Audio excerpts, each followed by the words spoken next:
اللہ الرحمن الرحیم۔ السلام علیکم ورحمۃ اللہ وبرکاتہ۔ رمضان المبارک ٹرانسمیشن میں حاضر خدمت ہے آپ کا بھائی عبدالغفار۔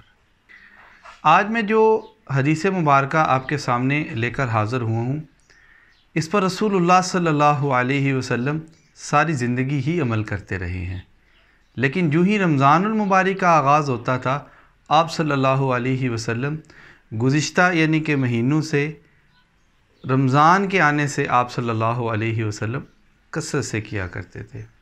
یہ حدیث مبارکہ صحیح بخاری اور صحیح مسلم میں ہے، اور اس کو روایت کرنے والے حضرت عبداللہ بن عباس رضی اللہ تعالیٰ نے فرماتے ہیں، رسول اللہ صلی اللہ علیہ وسلم سب سے زیادہ صدقہ و خیرات رمضان المبارک میں کیا کرتے تھے۔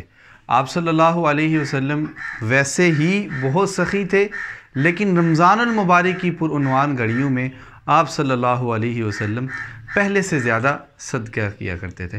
اس حدیث مبارکہ سے اور آپ صلی اللہ علیہ وسلم کے ذاتی عمل سے ہمیں یہ بات یہاں پہ ملتی ہے کہ ہمیں بھی اپنی اپنی طاقت کے مطابق اس ماہ مقدس میں زیادہ سے زیادہ صدقہ کرنا چاہیے۔